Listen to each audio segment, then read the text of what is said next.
upload est tombé. C'est bête, hein. Mais alors que faire durant vos heures supplémentaires? Bienvenue dans Temps perdu. Quand j'étais petit-o, je kiffais grave ma maman les jeux super durs. Bon, non seulement parce que la plupart l'étaient de toute façon, mais aussi parce qu'à l'époque, avec quelques bidouilles, on pouvait avoir les vies infinies, ou l'invincibilité, ou d'autres trucs cool que maintenant faut payer des DLC moisis pour les avoir. Aujourd'hui, pour ne pas faire fuir papa-maman, les développeurs ont quasiment éliminé la possibilité de perdre, ou tout au moins le concept de vie comptabilisée.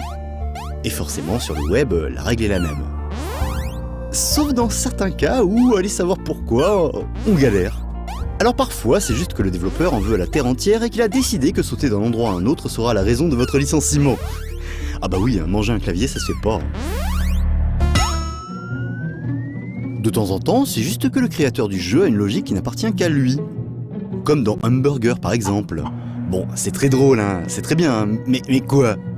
Comment je pouvais deviner qu'il fallait que la poule, elle fasse fuir le ver de terre pour que le coq y débarque et crac? Non mais sans rire. Puis bon, c'est pas évident d'être une poule en plus. Ça saute pas super loin, c'est pas super malin et... bah c'est une poule quoi. Après il y a les concepts. C'est bien ça les concepts. Par exemple, tu prends un truc, tu le mélanges avec un autre et pof, concept. Comme Tetris Sweeper. C'est un mélange de Tetris et du démineur. Alors à première vue c'est chouette hein, et puis ça fait toujours du bien de retrouver nos blocs russes. Mais le truc, c'est que je n'ai qu'un cerveau. Enfin, je crois qu'il m'en reste un. Et du coup, devoir empiler des machins tout en réfléchissant à où est-ce qu'elle peut bien se cacher cette mine à la noix, eh ben c'est pas facile.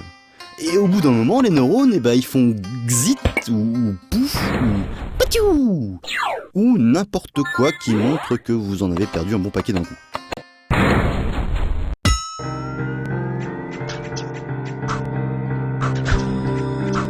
Et enfin, il y a ceux où la difficulté, bah, c'est le concept justement. Prenons Mr. Brie Returning Home. Là, le cochon, il est bien embêté parce qu'il y a un vilain boucher qui veut en faire des saucisses.